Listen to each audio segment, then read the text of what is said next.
When you find yourself in a difficult situation, do you get so fixated on the problem that you forget to find a solution?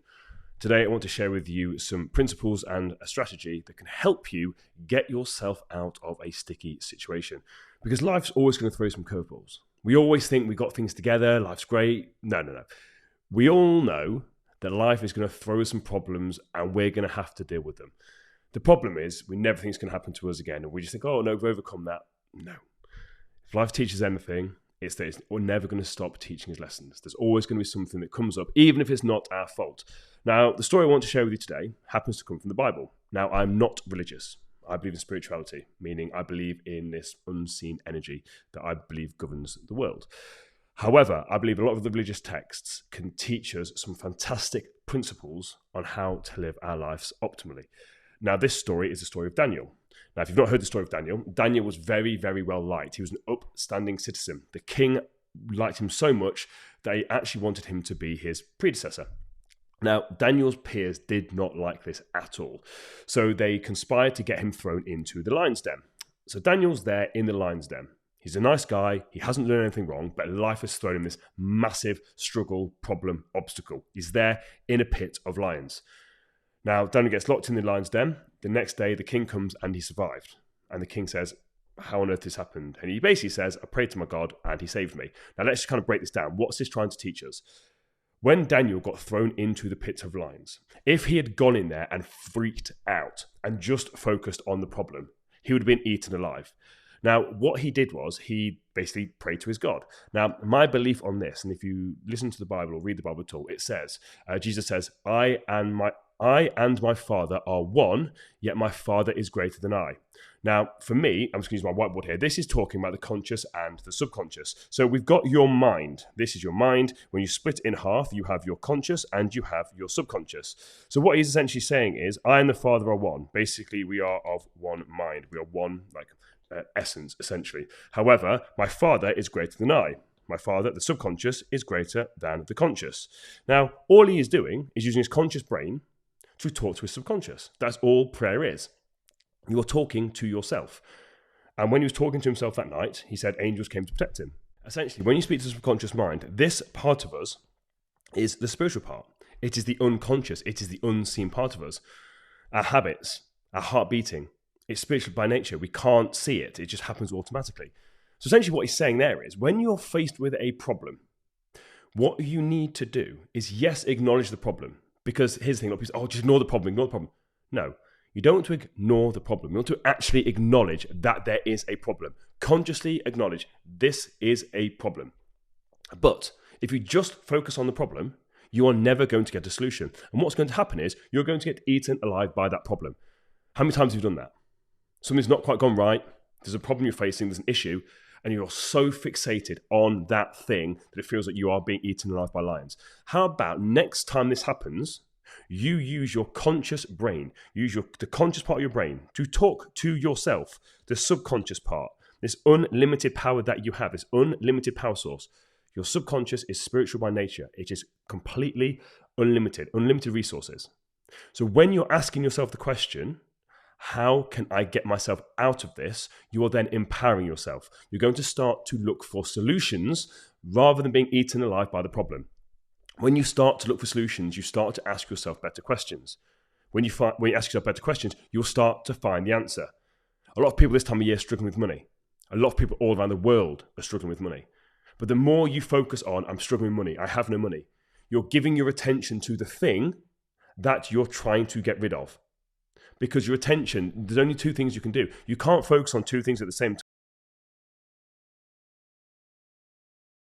And if you're completely fixated on the negatives, that's all you're going to see. You're not going to be able to see any of this positivity over here. So when we get caught to talk about money, we struggle with money. Oh, I need to save. Okay.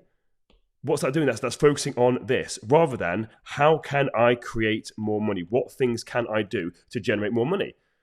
And for most of us who look around the house, there's loads of old stuff that we can sell on Facebook Marketplace, on eBay, loads of clothes that we don't wear. There's always a solution to our problem. But the problem is if we focus on the lack, that's all we see. You can't focus on two things at once. You're either focusing on the lack or you're focusing on the abundance. You're either focusing on the problem or you're focusing on the solution. You cannot focus on them both at the same time.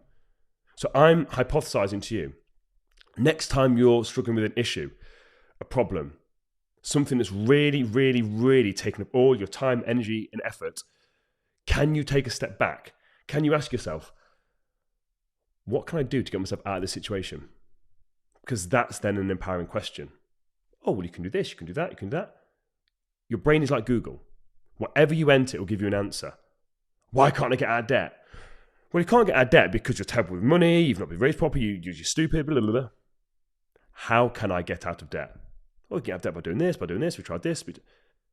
The questions that we ask ourselves are so powerful. And that's all thinking is. Thinking is us asking and answering our own questions. So if you ask the wrong questions, if you're stuck on that negative thought pattern, all you're going to get is more negativity. This is the power of actually taking conscious control of what we're doing. If you live your life on autopilot, the results you're going to get are going to be haphazard at best. You have to be intentional. Where your attention goes, your energy flows. And where your attention goes, your intention follows. And in life, you're either being intentional about something or you're being distracted. If you're not living the life that you want, it may be because you're just focusing on the lack. You're focusing on the problem, the stuff that you don't have, rather than just shifting it and focusing on solutions. How can I get myself out of this situation? What kind of person do I need in my life? What kind of guidance do I need to seek? What do I need to stop doing? They are very, very empowering questions that will allow you to then take back control and not get stuck drowning and eaten alive by the problem. Now, I know this is easier said than done.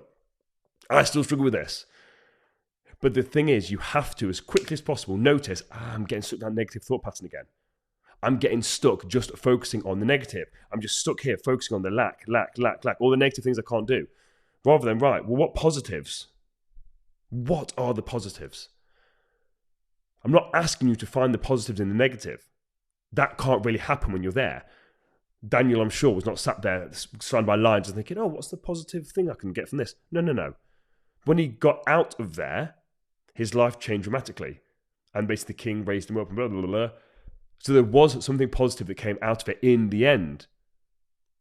I fully believe that life happens for us, not to us. But in order for it to happen for us, it must first happen to us. So we need to start understanding the principles that govern us. There's a law called the Law of Polarity, meaning you can't have one thing without the other. You can't have left without right. You can't have good without the bad. When the negativity happens to us, understand there is an opposite side to it if we search for it. So whatever is happening is on a spectrum. We have the spectrum of what's going on in our life. No matter how negative it is over here, there must be, by the law of polarity, the opposite effect on the other side. There has to be. It is a law. So as quickly as you can you change your attention? Rather than focusing over here on the negative, can you change that? Can you start to focus on the positive? It doesn't even have to be on the other extreme. Because again, no matter how extreme this is, there's the equal on the other side. But can we just even get ourselves somewhere on this side? Can we just start taking small, steady steps to just get us to focus on the positives? Now, this isn't easy, but now you're aware of it. Now you've heard this, you can't unhear it. So when life now does throw you a curveball, how are you going to handle it? If you've taken any value from today's episode, don't forget to click the subscribe button and ring that bell. If you are on Spotify or Apple Podcast, don't forget to give us a follow as well. We've got some fantastic new content and new ideas that we're throwing at you guys next year. If you are only listening to this on audio, maybe think about subscribing on YouTube, because I'll have some YouTube-only exclusive content coming in the new year. Absolutely love you guys. See you next week. Take it easy.